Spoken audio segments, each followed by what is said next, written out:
అందరికీ hi, welcome to Basara Navodaya Sainik academy Gajuwaka. అందరికీ తెలిసిందే, నవోదయకి సంబంధించిన నోటిఫికేషన్ అనేది రిలీజ్ అయింది. అయితే ఈ నవోదయ నోటిఫికేషన్కి సంబంధించిన ముఖ్యమైన వివరాలన్నీ కూడాను ఒక ప్రముఖ పత్రికలో చాలా క్లియర్గా నవోదయం పిలుస్తోంది అనే హెడ్డింగ్తో వచ్చింది రీసెంట్గా. అంటే నిన్న వచ్చింది, ఈరోజు నేను చేస్తున్నాను. సో దీంట్లో పూర్తి వివరాలన్నీ కూడాను ఆ పేపర్ క్లిప్పింగ్లో ఇచ్చారు. సో మేము చెప్పేదానికంటే పేపర్ క్లిప్పింగ్లో, ఈనాడు పేపర్లో వచ్చిన ఈ క్లిప్పింగ్ని మనం పూర్తిగా ఒకసారి చూద్దాం. సో దానికంటే ముందు అసలు నవోదయలో లభించే వసతులు ఇదిగోండి. మీరు నవోదయం పిలుస్తోంది, 6వ తరగతిలో ప్రవేశాలకు ప్రకటన అని ఇచ్చి, సో ఇలా ఈనాడు పేపర్లో వచ్చింది. సో ఫస్ట్ ఆఫ్ ఆల్ నవోదయలో లభించే వసతులు ఏంటి అనేది ఒకసారి చూద్దాం. సో అవి ఒకసారి చూసినట్లయితే కంప్యూటర్ విద్య, ఎన్సిసి, గ్రంథాలయం, ఇంటర్నెట్ సౌకర్యం. ఓకేనా, ఇంకా దాన్ని ఎక్స్ప్లెయిన్ చేయాల్సిన అవసరం లేదు. పర్యావరణంపై అవగాహన, సాహసోపేత కృత్యాలు, క్రీడలు, వ్యాయామ విద్యలో శిక్షణ. సో మనకి వాళ్ళు మంచి అడ్వెంచరస్ యాక్టివిటీస్ అనేవి కండక్ట్ చేస్తారు. అండ్ స్పోర్ట్స్ వాటిలో కూడాను మంచి ట్రైనింగ్ అనేది ఇస్తారు.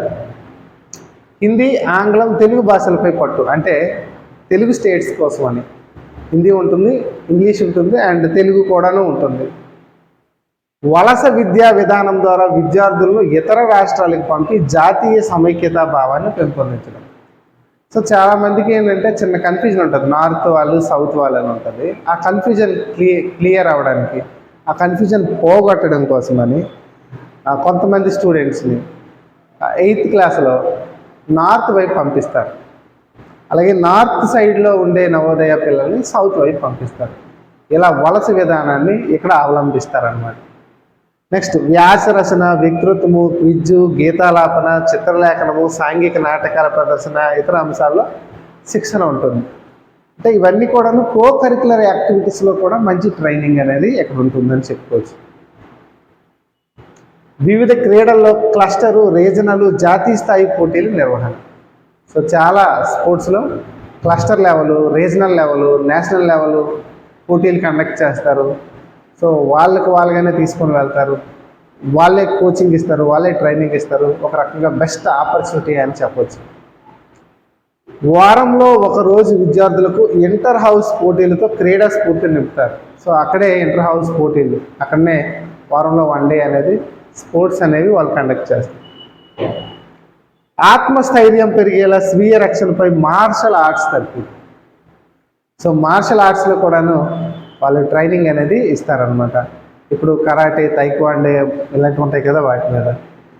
శాస్త్రీయ, జ్ఞానపద నృత్యాలపై అభిలాష ఉన్న వారికి ప్రత్యేక అవగాహన కార్యక్రమాలు ఉంటాయి. సో డ్యాన్సుల మీద కూడాను వాళ్ళు ట్రైనింగ్ అనేది ఇస్తారు. ఫోక్ డ్యాన్సు, అలాగే క్లాసికల్ డ్యాన్సెస్ ఉంటాయి కదా, వాటి మీద అనమాట. నెక్స్ట్ విద్యా బోధన, వసతి, ఆహారము, పుస్తకాలు, ఏకరూప దుస్తులు, బూట్లు, ఇతర సామాగ్రి ఉచితంగా అందిస్తారు. అన్నీ ఉచితండి. School, education, hostel, food, books, uniform, shoes అన్నీ ఫ్రీగా ఇస్తారనమాట. ఇవి ఆ స్కూల్లో లభించే వసతులు అనమాట. లేకపోతే ఆ స్కూల్కి ఎందుకు అంత నవోదయకి ఎందుకు అంత ప్రయారిటీ ఇవ్వాలని అంటే, ఇక్కడ చదివిన విద్యార్థులు, నేను పేపర్ క్లిప్పింగ్ చదువుతున్నాను, నా ఓన్ నేరేషన్ కాదు. ఇక్కడ చదివిన విద్యార్థులు వివిధ జిల్లాలు, రాష్ట్రాల్లో ఉన్నత ఉద్యోగాలు సాధించారు నవోదయాల్లో చదివిన పిల్లలు. ఐఐటీల్లో వీరిదే హవా.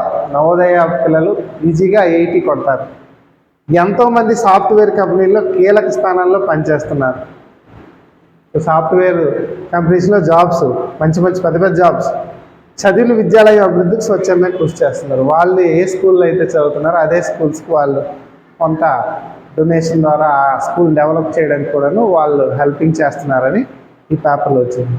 సో ఎవరు ఎలిజిబుల్, ఎలాగా దరఖాస్తు పెట్టుకోవాలి అనేది ఇప్పుడు మనం చూద్దాం. సో అభ్యర్థులు జిల్లాలోనే, అంటే మీరు మీ పాత జిల్లాలు చూసుకోవాలి. అంటే రాష్ట్ర విభజన జరగక ముందు ఇటు తెలంగాణలో, అటు ఆంధ్రప్రదేశ్లోని ఏవైతే జిల్లాలు ఉండేవో ఆ జిల్లాలే చూసుకోవాలి. కొత్తగా జిల్లాలు ఏర్పడ్డాయి, కానీ ఆ జిల్లాలకు ప్రత్యేకంగా నవోదయాలు అనేవి ఉండవన్నమాట. పాత జిల్లా కిందే లెక్క అనమాట. సో అభ్యర్థులు జిల్లాలోని ప్రభుత్వ లేదా గుర్తింపు పొందిన పాఠశాలలో 3-4 తరగతులు చదివి 2025-26 విద్యా సంవత్సరంలో 5వ తరగతి చదువుతుండాలి. అంటే ప్రజెంట్ 5వ తరగతి చదువుతుండే వాళ్ళు రాయాలి. ఆల్రెడీ పాస్ట్లో అంటే ఇంతకు ముందు 5వ తరగతి చదివిన వాళ్ళు ఎలిజిబుల్ కాదు, గుర్తుపెట్టుకోండి. అంటే 2014 ఏప్రిల్ 1 నుంచి 2016 జూలై 31 వరకు జన్మించిన వారు దరఖాస్తు చేసుకోవడానికి అర్హులు. సో డేట్ ఆఫ్ బర్త్ తెలుసు కదా, 2014 ఏప్రిల్ 2014 మే అండి. ఇది ఐ థింక్ రాంగ్ వచ్చినట్టుంది. మే 1 నుంచి 2016 జూలై 31 వరకు ఆ మధ్యలో పుట్టిన వాళ్ళు ఎలిజిబుల్ అవుతారు. వచ్చే నెల 29 వరకు ఈ వెబ్సైట్లో అప్లై చేసుకోవాలి. సో జూలై 29 లోపల ఈ వెబ్సైటు, నవోదయ వెబ్సైట్ మీకు నేను డిస్క్రిప్షన్లో పెడతాను, చూసుకోండి.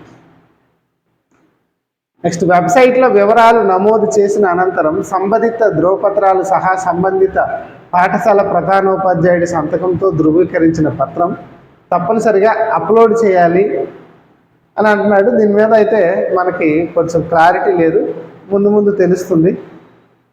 ఎందుకంటే ప్రాస్పెక్టస్ ఫామ్లో మరి స్టడీ సర్టిఫికేట్ గురించి అంతగా అడగలేదు, అంటే స్కూల్ హెడ్ మాస్టర్ సిగ్నేచర్ గురించి అడగలేదు. చూద్దాం ఇంకేమైనా ఉందేమో. అండ్ డిసెంబర్ 13 ప్రవేశ పరీక్ష జరుగుతుంది. సో టెస్ట్ అనేది డిసెంబర్ 13 ఉంటుంది. లేకపోతే రిజర్వేషన్లు, ఇది చాలా ఇంపార్టెంట్ అండి. విద్యాలయంలో ప్రవేశానికి 75% గ్రామీణ, 25% పట్టణ ప్రాంత విద్యార్థులకు ప్రభుత్వ నిబంధనల ప్రకారం మిగిలిన రిజర్వేషన్లు అమలవుతాయి. ప్రవేశ పరీక్ష మార్కుల ఆధారంగా 80 మంది విద్యార్థులకు 6వ తరగతిలో చేరడానికి అవకాశం కల్పిస్తారు. సో స్కూల్లో 80 స్టూడెంట్స్కి అడ్మిట్ చేసుకుంటారు, 80 సీట్స్ ఉంటాయి.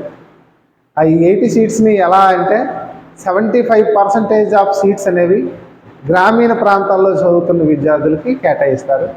మిగతా 25% ఓపెన్లో ఉంటాయి. అవి అర్బన్ స్టూడెంట్స్, పట్టణ ప్రాంతాల్లో స్టూడెంట్స్ ఎలిజిబుల్ అనేది ఈ 25%కి ఎలిజిబుల్ అనేది అవుతారనమాట. ఓకేనా? సో ఇది శ్రీకాకుళం జిల్లాలో వచ్చిన ఇది కాబట్టి, సో 1986 విద్యా విధానం అనుసరించి జవహర్ నవోదయ విద్యాలయాల్ని ఆ శ్రీకాకుళం జిల్లాలోని సరుబుజిలి మండలం వెన్నెల వలసలో తీసుకుని వచ్చారు. సో 12th క్లాస్ వరకు ఇక్కడ ఫ్రీ ఎడ్యుకేషన్ అనేది ఉంటుంది అనేది కూడా మళ్ళీ చెప్పారు. అయితే అక్కడ ఇన్ఛార్జ్ ప్రిన్సిపల్ కూడాను ఒక అనౌన్స్మెంట్ చేశారు. ఆ అనౌన్స్మెంట్ అనేది చూస్తే, నవోదయ ప్రవేశానికి నిర్వహించే పరీక్షా సమయంలో విద్యార్థులు ఒత్తిడికి గురి కాకుండా జవాబులు రాస్తే ఎక్కువ మార్కులు స్కోర్ చేయొచ్చు. సో ఎవరైతే అప్లై చేస్తున్నారో వాళ్ళు ఎటువంటి ప్రెజర్కి గురి కాకుండా ఉంటే మంచి స్కోర్ చేసుకోవచ్చు అని చెప్తున్నారు. ప్రశ్నాపత్రం తయారీ నుంచి అభ్యర్థుల ఎంపిక వరకు central board of secondary education CBSE పర్యవేక్షిస్తుంది. సో క్వశ్చన్ పేపర్ తయారీ, అలాగే ఎగ్జామ్ కండక్ట్ చేయడము, అలాగే స్టూడెంట్స్ని సెలెక్ట్ చేయడం అన్నీ కూడాను CBSE వాళ్ళు మానిటరింగ్ చేస్తారనమాట. ఈ ప్రక్రియలో పైరవీలకు తావుండదు. సో దీనికి రికమెండేషన్స్ కానీ ఇలాంటివి ఏవి కూడాను ఎక్కడ ఛాన్స్ ఉండదు అంటున్నారు. ప్రవేశాలు కల్పిస్తామని చెప్పి దళారుల మాటలు నమ్మొద్దు. ఎందుకంటే కొంతమంది బ్రోకర్స్ ఉంటారు, కొంతమంది చెప్తారు ఇలాగా, మేము ఆ స్కూల్లో అడ్మిషన్ ఇచ్చేస్తామని చెప్తారు. సో అలాంటిది ఏమి ఉండదు. ఓన్లీ టెస్ట్ రాసి, ఎగ్జామ్ రాసి మార్కుల ద్వారానే వాళ్ళు సెలెక్ట్ అవ్వాల్సి ఉంటుంది. ప్రతిభ ఆధారంగా విద్యార్థులు చేర్చుకుంటాం. బేతన్ స్వామి, ఇన్ఛార్జ్ ప్రిన్సిపల్, జవహర్ నవోదయ విద్యాలయం, వెన్నెల వలస. సో ఆ వెన్నెల వలసలో అంటే శ్రీకాకుళం జిల్లాలో ఉండే ఆ ప్రిన్సిపల్ చెప్పిన ప్రకటన అనమాట. సో ఇది నవోదయం పిలుస్తోంది అనే పేరుతో వచ్చిన క్లిప్పింగ్. సో దీనికి సంబంధించిన కోచింగ్ అనేది మేము ఆన్లైన్లోన అండ్ ఆఫ్లైన్లోన ఇస్తున్నాము. అయితే నవోదయకి సంబంధించిన కోచింగ్ అనేది బాసరా నవోదయ సైనిక్ అకాడమీ ద్వారా మేము ఇస్తున్నాము. విశాఖపట్నం జిల్లా గాజువాకలో ఉంటుంది. మాకు ఓన్లీ ఒకటే బ్రాంచ్ అనేది ఉంటుంది. ఇక్కడ ఆన్లైన్తో పాటు ఆఫ్లైన్ కూడా ఇస్తున్నాము. త్వరలో హాస్టల్ బ్యాచ్ కూడా ప్రారంభిస్తున్నాము. జూలై మొదటి వారంలో ఉంటుంది. కేవలం 20 మందికే కోచింగ్ అనేది హాస్టల్ ద్వారా ఇద్దామని అనుకుంటున్నాము. సో ముందుగా రిజిస్ట్రేషన్ చేసుకునే వాళ్ళకి ముందుగా అడ్మిషన్ తీసుకునే వాళ్ళకి అవకాశం ఉంటుంది. సో మీకు ఎవరికైనా ఇంట్రెస్ట్ ఉన్నట్లయితే మీరు ఈ స్క్రీన్ మీద స్క్రోల్ అవుతున్న నెంబర్కి మీరు కాల్ చేసి లేదంటే మెసేజ్ చేసి డీటెయిల్స్ అన్నీ కనుక్కోండి. ఓకేనా? Thank you.